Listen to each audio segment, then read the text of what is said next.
David Pujadas a affirmé récemment avoir déjà goûté à toutes les drogues. Franchement, c'est n'importe quoi.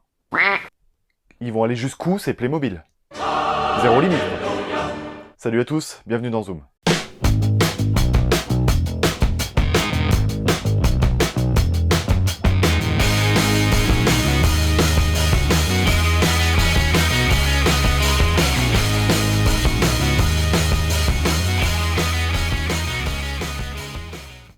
Aujourd'hui dans Zoom, nous allons parler du film Split réalisé par Night Shyamalan, à qui l'on doit notamment Signe, Incassable, Le Sixième Sens, Le Village, plus récemment The Visit. C'est vraiment un réalisateur que j'affectionne particulièrement et qui tente une nouvelle fois de nous prouver que l'extraordinaire existe au sein de l'ordinaire. Et pour commencer, j'attribue la magnifique note de 17 sur 20 à Split.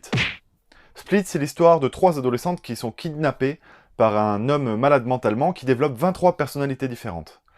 Pour incarner cet homme à 23 personnalités, l'acteur qui a été désigné est John McAvoy, qu'on retrouve notamment dans les derniers X-Men, qui joue donc le rôle de Charles. Et franchement, il n'y a rien à dire à ce niveau-là, l'acteur est vraiment parfait, je pense que vous allez souvent en entendre parler en entendant parler de ce film-là, parce que bon, on voit pas 23 personnalités à l'écran, clairement, mais il y a au moins 6 ou 7 personnalités qui sont développées au sein du même acteur, et à chaque fois, on arrive à les identifier avant même qu'on nous dise lesquelles c'est.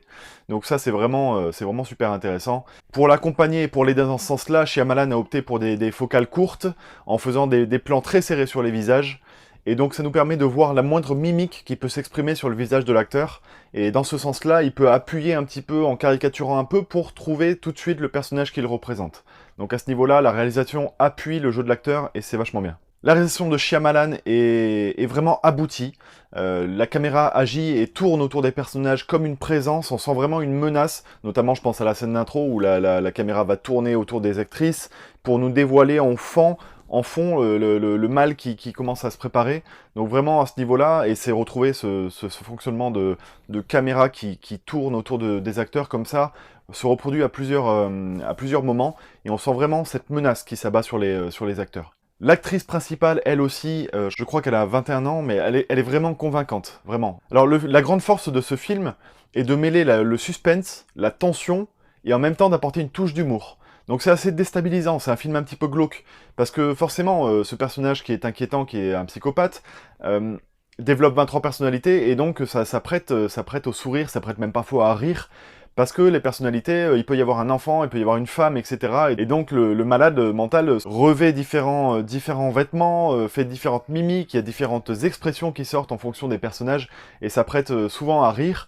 Donc c'est assez déstabilisant parce qu'on se rend compte qu'on est en train de rire devant quelque chose, devant une menace omniprésente. Alors c'est d'ailleurs le petit bémol que je mettrais au film, en cela qui m'a vraiment plu parce que j'ai mis 17 sur 20, j'aurais pu lui mettre plus si pour moi il y avait eu encore plus de menaces. J'aurais aimé une scène un peu plus violente. Et voilà, j'aurais préféré que ça aille encore plus dans la cruauté, encore plus dans la tension, que ne serait-ce qu'un petit élément qui nous soit montré en début de film, un petit geste de violence mal placé, ou un peu malsain, qui nous fasse dire « Ouah, ce gars est capable de tout, je vais m'agripper à mon siège pendant le reste du film ». Là, c'est pas le cas et c'est un petit peu dommage, du coup il y a un léger ventre mou au milieu du film. La musique est excellente, elle est vraiment utilisée à bon escient, c'est une musique d'ambiance, une musique bien placée, et qui vraiment appuie la scène, et elle se fait presque pas ressentir cette musique. Il faut vraiment porter l'oreille pour l'entendre, c'est dire qu'elle est vraiment bien placée au bon moment.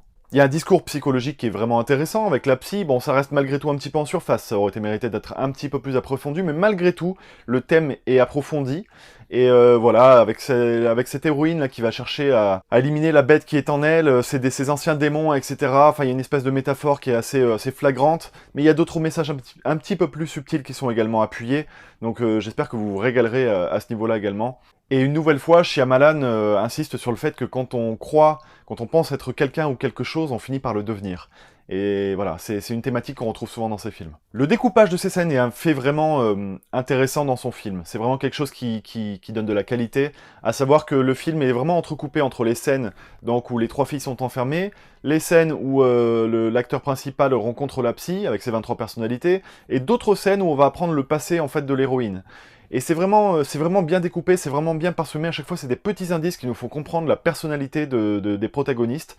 Et franchement, voilà, les personnalités évoluent dans le temps, c'est très bien fait, c'est bien amené, et c'est un très bon timing. Le rythme est soutenu. Alors en plus, il y a un petit caméo à la fin, Je vous dis pas ce que c'est, mais ça donne une envergure au film qui est vraiment géniale. À la base, ce twist, il a été intégré un petit peu par facilité par Shyamalan. C'était juste pour faire un petit clin d'œil, mais au final, c'est pas tant un clin d'œil que ça. Je veux dire, ça peut faire prendre une dimension supplémentaire au film. Donc c'est vraiment bien, quoi. C'est cool, quoi. Donc voilà, au final, exit le twist final. Exit toutes les faiblesses que peut avoir Shyamalan sur d'autres films. Là, c'est vraiment un film abouti qu'il nous propose avec Split. J'ai vraiment beaucoup aimé. Pour résumer, Shyamalan a vraiment amorcé une résurrection depuis The Visit, avec des films à petit budget, et renoue avec son cinéma de l'époque. J'en suis vraiment ravi. Je voulais pas qu'il se perde dans les blockbusters du type Le Dernier Maître de l'Air, qui ne lui ressemble pas du tout, dans lesquels il ne peut pas faire exprimer sa vision de l'art, ses thématiques.